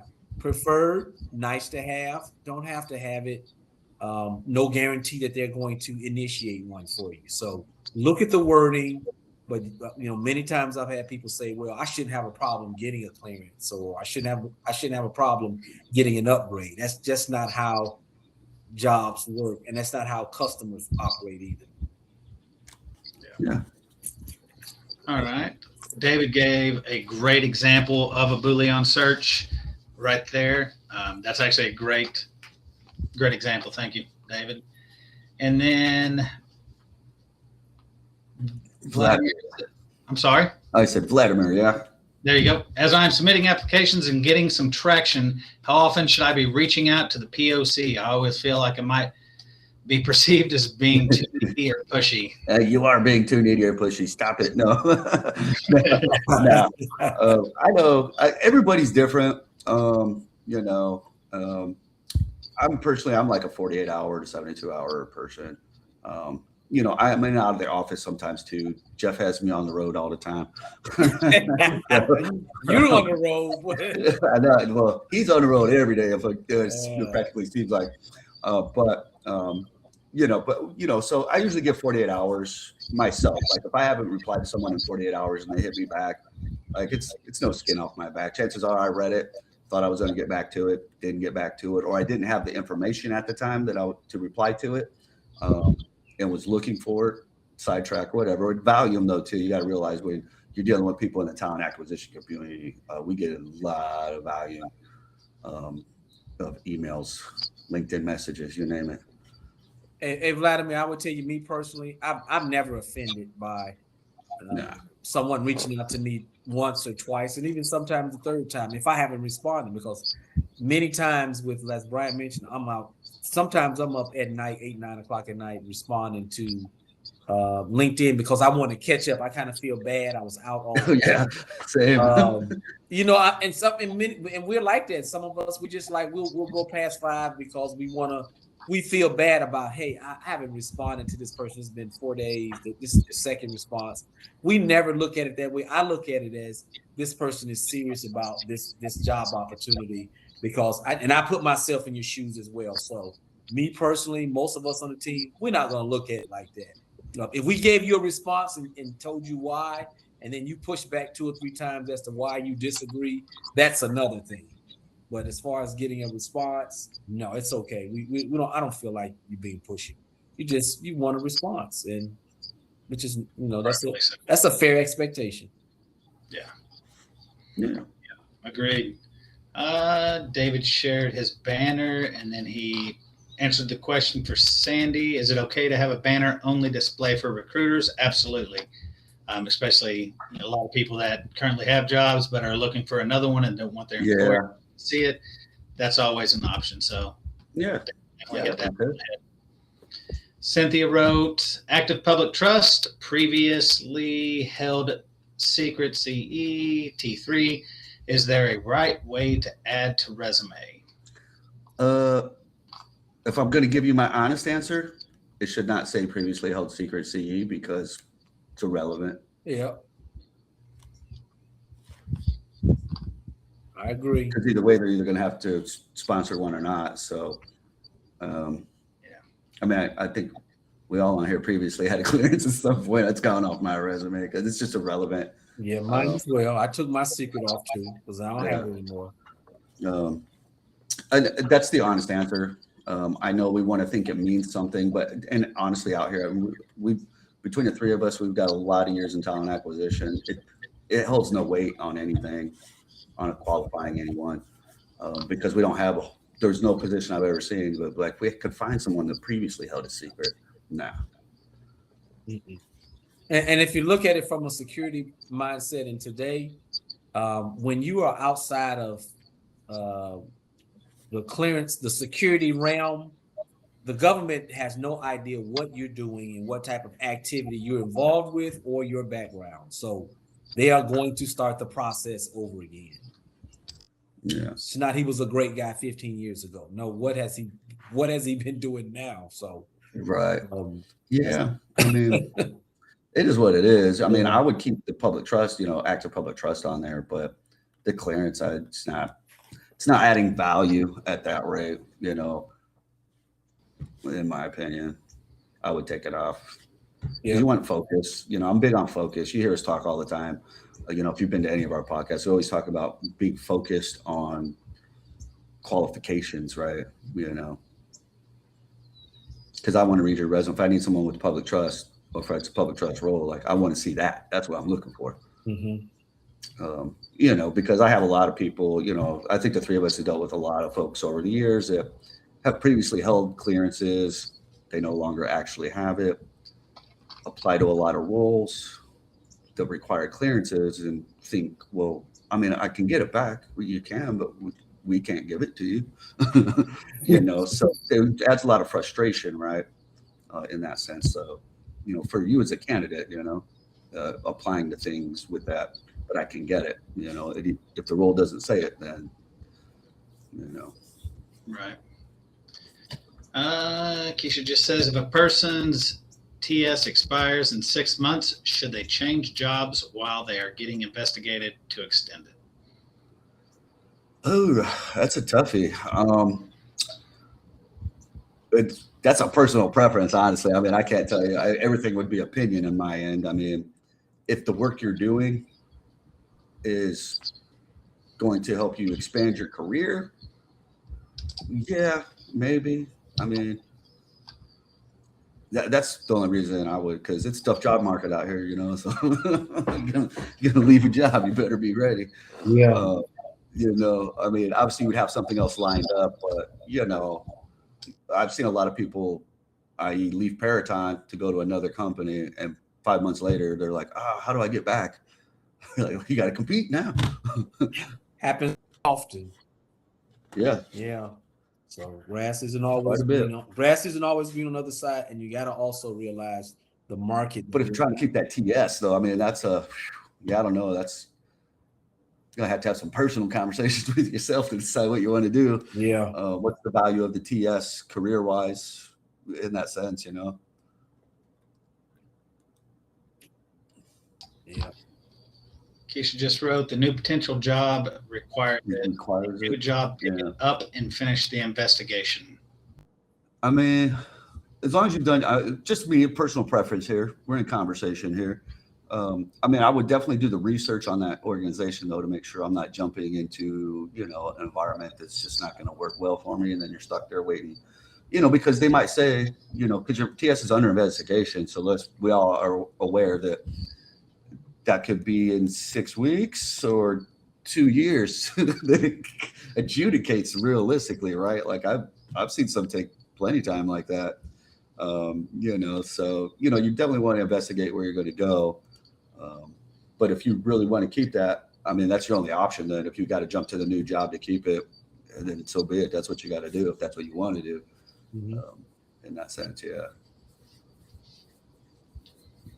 All right. I do not see any. Brian, also, there's a new clearance. I'm not really familiar with. There's a new clearance program where, from my understanding, is your clearance don't expire anymore. So,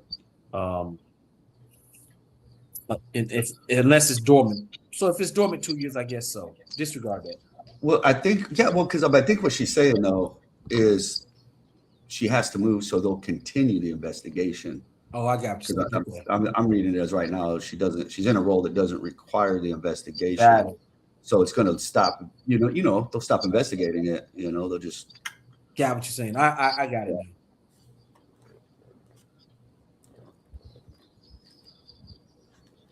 Yeah, the old CEs. That's the new dig. The continuous evaluation. No more questions popping in. No, sir, not yet. All right. Any little tidbits and knowledge you guys want to throw out while folks might be thinking of one? Keisha just wrote, I have a role that requires it, and I am moving to a job that requires it.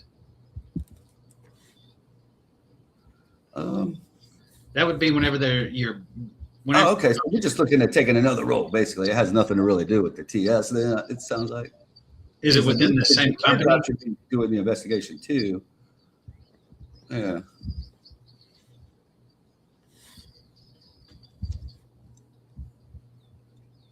Yeah. Just wanted to make sure if I don't pass probation, would I lose it?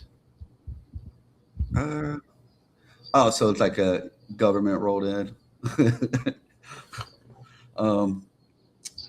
Technically, no, I don't think so. If your TS adjudicates and you're on the probationary period, but it adjudicates, you would still have the 2 years on your TS before it would fall off, before you have to have it picked up by somebody. Lawrence just wrote, I applied to a position and automatically received a rejection within 25 hours, but the job is still open. I was very qualified. Is that automated?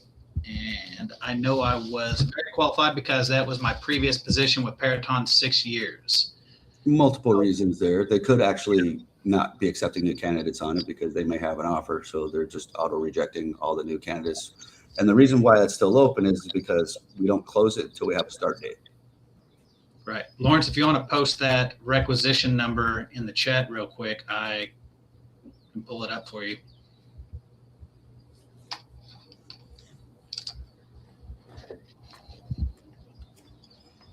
But it could have been another disqualification you didn't pick up on. Yeah, it could have been a knockout question. It could be a multitude of things.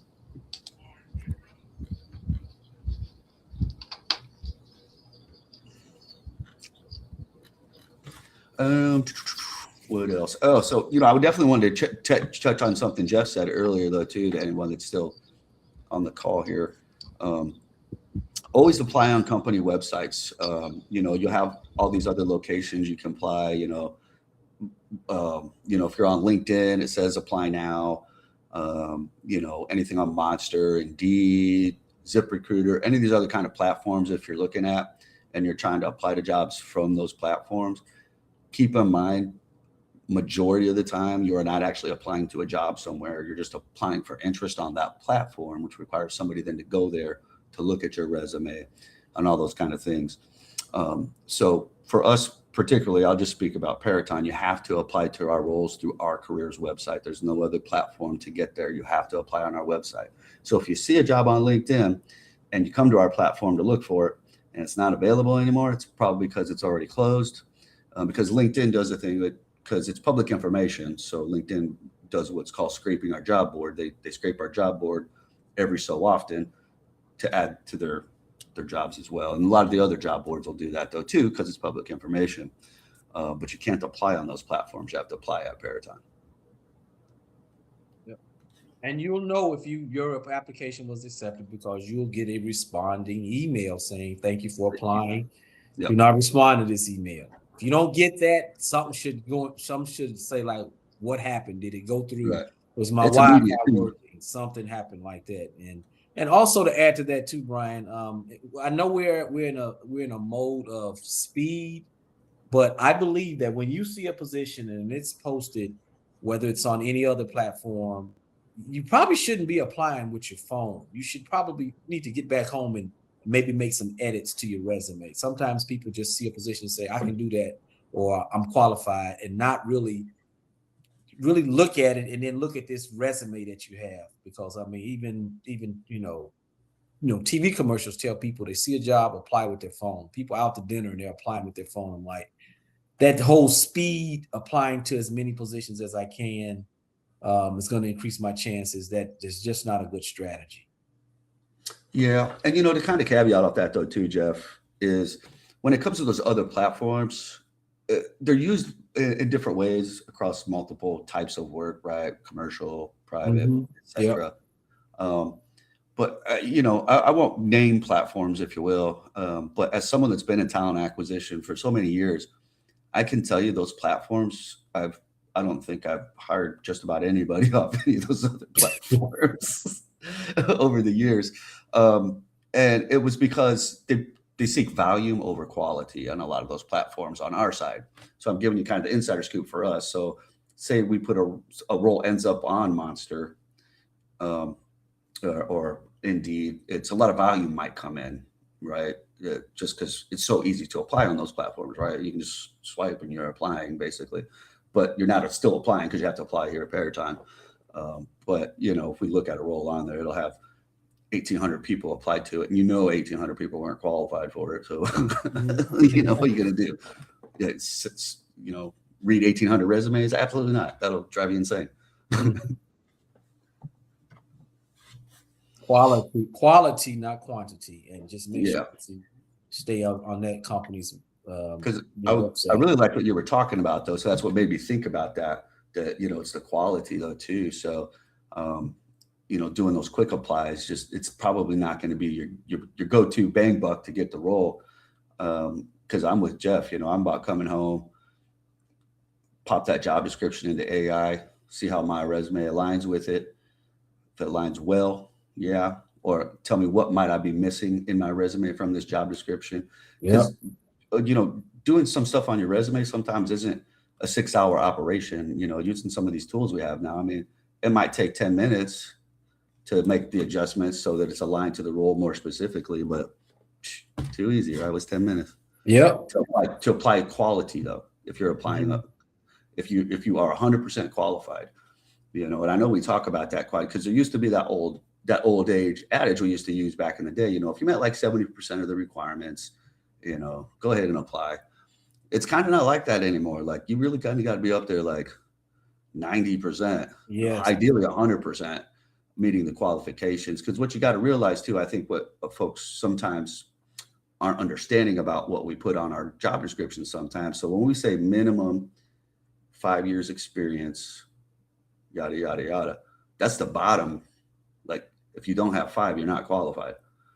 So if you have right at 5 and you're going against the other competition, that it's going to still be a toughness there though, right? But you are still qualified though. So being able to add quality to your resume in those few minutes could be the deal to get you an interview though too, if you're getting close on those qualifications. But I'm big on sticking to this kind of 90%. Like you should probably meet 90% of it really, because you got to think of the candidate pool though.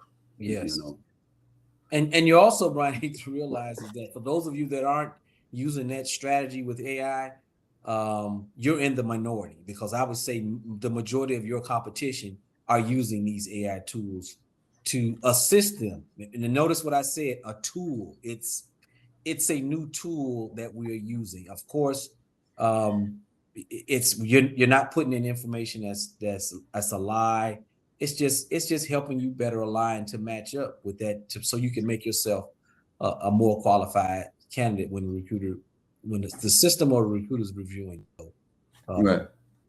Yeah, I think probably if you're not getting this one thing out of what we're talking about today is it's not just the interview process.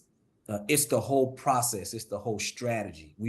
Everyone has to adapt to this new strategy of applying and interviewing. Networking. Yeah, it should always be in this. I gotta adjust on how things are in 2026. Your strategy has to continually always change. I mean, it's the way the world is. We're all veterans. I can almost guarantee you, me, Brian, and Brent, the equipment that we used when we came into the military in basic training, a lot of that equipment they're probably not using anymore. No. Gotta adapt. What I used when we came in recruiting, we're not using anymore. I remember they gave us the Palm Pilots and crap. Yeah. So you gotta adapt. You gotta adapt, and you gotta change with all elements of when it comes to trying to get a job. The social media, the interviewing, the resume, how you apply. Yeah. Get any other questions down there? David I wish just this wrote, thing auto scrolled. David says, what are your thoughts on putting yourself on level ground as the interviewer using the Sandler method? As an example, would be right before or after introductions, asked during the interview, of course. You have any questions for me? If I have questions, would you like me to ask them as they come up or hold them until the end? Then later in the interview, say, during the interview, you're going to have a good idea as to who I am and the skills I bring. If at any time you feel I'm not a good fit, I would ask that you let me know likewise. If I feel this role is not a good fit for me, I will let you know. Does that sound like a good plan? Gosh, I don't know. I'm torn. I see the intent. It's a little too much. The delivery would have to be on point, though, because you don't want to come off as too. Yeah. I know what you're talking about. Controlling the process. I Yeah, would say this, and I wouldn't.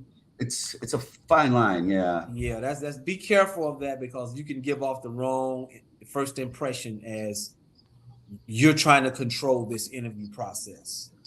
at least the second half of this, anyway. The first half about during the course of the interview, if you have questions for me, you have questions for me. But if I have questions, would you like me to ask them as they come up, or would you rather me wait to the end? I do like that one. Mm-hmm. I think that one's very doable. The other ones striking me as it's going to hit or miss on how it lands on the ear, right?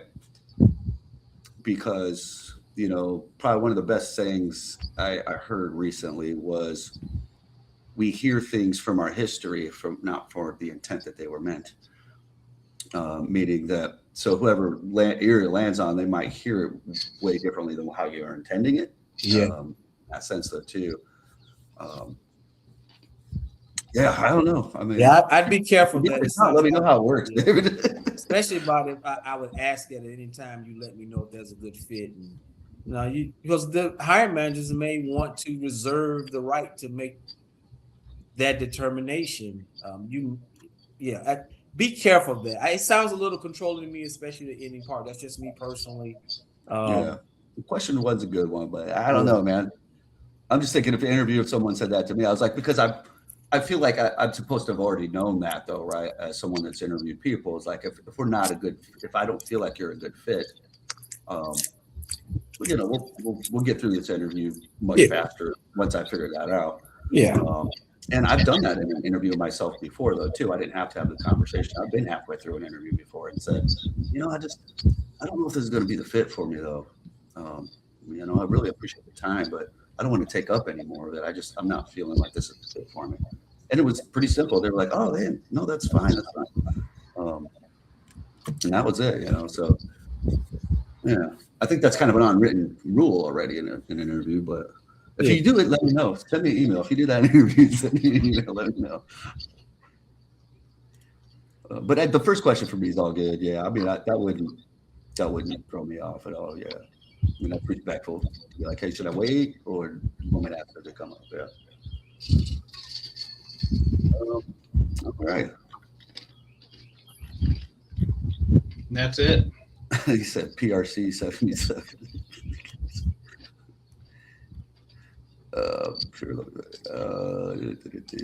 Okay, I don't see any other questions coming up though. No, I guess let me scroll to make sure. Okay, well, I guess we could probably close it up then, guys. Yeah, it's been a fantastic group, very engaging through the whole process. If you guys found this to be helpful, certainly shoot us an email at militaryconnect@peraton.com. Let us know if it was good, bad, ugly, whatever. Let us know, though. But if it was good, absolutely let us know. We like to share that kind of information with our organization. Keeps us here, right? Keeps us, working with the community. As always, if you're looking at careers, go to careers.peraton.com. You can also, while you're there, go to our military and veterans page there and see upcoming events that are public that we might have coming up. Most of them are going to be here in the National Capital Region or in the Tampa area with Trent. But we do have some virtual ones, so forth like that you can join in on as well. We also have our recorded podcast sessions on there as well. So this particular session won't be on there until actually maybe next month. Now that I think about it, because I do it quarterly, where I got to send them over to the team to get them added to the website and so forth. But we have all that other kind of information on there. So absolutely look at our page, go to careers.peraton.com, and absolutely, if you apply to anything, reach out to Brent, Jeff, or myself. We are your insider connection here at any role for Peraton. And on behalf of the team, we would like to thank everyone who showed up today. We will absolutely be starting fresh in July. This is a 6-month series, and we recycle and go back to it in July. We'll have another podcast coming out. So everybody that's on the call today will receive an invite for those as well. So we'll just drop it with some final thoughts in our last couple of minutes. Jeff, Brent, any final thought you have for everybody on the cast with us today? No, I think it was definitely some great questions, great interactions. So it was a great class today. So good job, everybody. Hopefully we'll see everybody on the next one. Yes, absolutely. Jeff, what are your final thoughts for everyone? I would just simply say to continue learning, build your network, leverage tools such as LinkedIn and AI, because you never know. I mean, your next opportunity may come from a job application, a conversation, a referral, or a relationship that you build today. So be flexible and use all the newest, latest tools and resources that are out there today. Absolutely. No, appreciate so much. Thanks, Jeff. And my final thought would be, hey, look, we've been doing this a long time. We know that it can be a struggle out there looking for a job sometimes. So if you are finding it difficult right now, just realize you are not the only one. There are lots of people right now that are trying to figure it out. So just have faith in the process. You'll get there, and you're actually doing the right things. I mean, you came to something like this to try to bust through the curve, right? So out of the 120 people that signed up or 150 people that signed up, those folks are doing something about it, though, right? So think of it like that, though, too. So on behalf of the team, though, we appreciate everyone who came today. Thank you so much, and we look forward to hearing from some of you in the future. Thank you so much.